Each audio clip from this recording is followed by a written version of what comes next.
சாதனைகளோடு சரித்திரம் படைக்க கடவுளால் படைக்கப்பட்ட கற்பக விருட்சம்தான் பெண்கள். அப்படிப்பட்ட பெண்களோட சிறந்த குணங்களை நம்ம தமிழ் சமூகத்துல ரொம்ப மதிக்கப்படுது. அந்த சிறந்த குணங்கள் தான் நம்ம ஃபேமிலில வீட்டை அழகாகவும் அமைதியாகவும் சந்தோஷமாகவும் குடும்ப உறவுகளை இணைக்கும் பாலமாகவும் உருவாக்குது. பெண்கள் அன்புக்கு மறு உருவமா இருக்காங்க, டிசிஷன் எடுக்கிறதுல எக்ஸ்பர்ட்ஸா இருக்காங்க, ஆர்கனைஸ் அழகா செய்யறாங்க, உறவுகளை கட்டி காப்பதில் மிகவும் உறுதியா இருக்காங்க. இந்த குணங்களை அவங்களோட குடும்பத்துக்கும் அடுத்த தலைமுறைக்கும் எடுத்துட்டு போறாங்க. இப்படிப்பட்ட பெண் ஜாப்பனீஸ் டெக்னிக்ஸை எடுத்துக்கிட்டு அவங்க லைஃப்ல ஃபாலோ பண்ணா இன்னும் நிறைய மாற்றங்களை நம்ம வாழ்க்கையில கொண்டு வர முடியும். முதலாவதா இக்கிகாய். இக்கிகாய்ங்கிற ஜப்பானிய தத்துவம், இது வாழ்க்கையின் அர்த்தம் மற்றும் மகிழ்ச்சியை கண்டுபிடிக்க உதவுது. இது நமது டெய்லி ருட்டீன்ஸ்ல ஃபாலோ பண்ணும்போது மனநிறைவோட சந்தோஷமா வாழலாம். ஒரு இந்திய குடும்பத்துல ஒரு பெண் அவளோட டெய்லி ருட்டீன்ஸ்ல இக்கிகாய் எப்படி பயன்படுத்தலாம்னு இப்போ பார்க்கலாம். முதல்ல நமக்கு என்ன பிடிக்கும்னு கண்டுபிடிக்கணும். சமைக்க விரும்பும் பெண்கள் நியூ டிஷஸ் ட்ரை பண்ணலாம். அவங்க ஃபேமிலிக்கு எது ஹெல்த்தின்னு தெரிஞ்சு அதை தயாரிக்கலாம். அவங்க ஆரோக்கியத்திற்காக டெய்லி யோகா அல்லது மெடிடேஷன் செய்து வரலாம். சில பெண்கள் வீட்டிலிருந்து தொழில்கள் செய்வாங்க. கைவினை பொருள் செய்யறது, சமையல் ஆர்டர் எடுத்து செய்வது, டியூஷன் எடுப்பது, இந்த மாதிரி. இந்த முறையில இக்கிகாயின் டெக்னிக்ஸை ஃபாலோ பண்ணா ஒரு பெண் அவளோட டெய்லி லைஃப்ல சந்தோஷமாகவும் திருப்தியாகவும் வாழலாம். சமைக்கும் போது ஒவ்வொரு சமையல் முறையிலும் ஒவ்வொரு நாளும் ஏதாவது ஸ்ட்ரகிள்ஸ் ஏற்படலாம். எல்லா சமையலும் சக்சஸ்ஃபுல்லா வராது என்பதை நாம அக்செப்ட் பண்ணிக்கணும். வீட்டை முழுமையா எப்பவும் சுத்தமா வைத்திருக்க முடியாத நேரங்கள் உண்டாகலாம். ஷிகாட்டாகனாய் மனசுல வச்சுட்டு இன்னைக்கு முடியலனா நாளைக்கு செய்யலாம் என்று அமைதியா இருக்கலாம். வாபிசபி என்பது ஜப்பானிய கலாச்சாரத்தில் அழகியலை குறிக்கும் ஒரு கருத்து.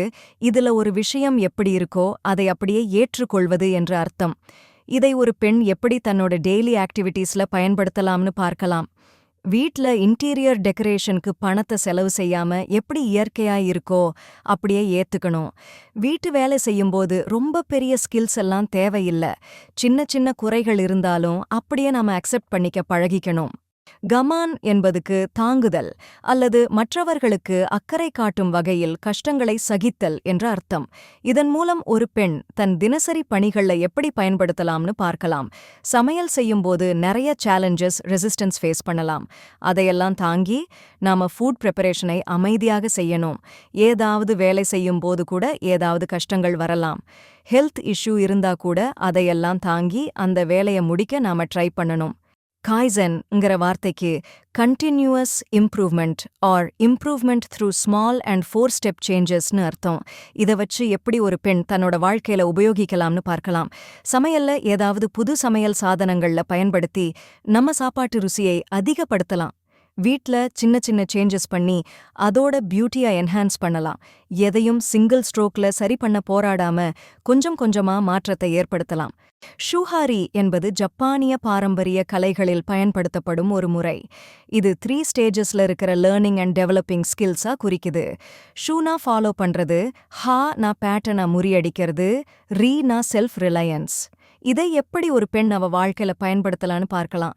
ஷூனா சமையல் அம்மா பாட்டி சொல்லி கொடுத்ததை செய்யறது.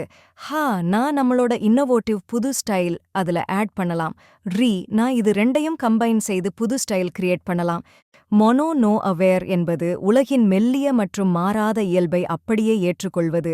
இதை எப்படி ஒரு பெண் தன் வாழ்க்கையில பயன்படுத்தலாம்னு பார்க்கலாம். சமைக்கும்போது உணவின் இயல்பை உணரலாம். காய்கறிகள், பழங்கள் மற்றும் உணவுப் பொருளோட இயற்கையான அழகை ரசிக்கலாம். சமைக்கும்போது சுவை மற்றும் மணம் போன்ற உணர்வுகளை கவனிக்கலாம். வீடு சுத்தம் செய்யும்போது அதோட இயற்கையான அழகை ரசிக்கலாம். சுத்தமான வீடு தரும் நிம்மதியையும் அமைதியையும் உணரலாம். மாட்டோனாய் என்பதற்கு பழுதுபடுத்த வேண்டாம் அல்லது வெறுமனே வீணாக்க வேண்டாம் என்று பொருள்.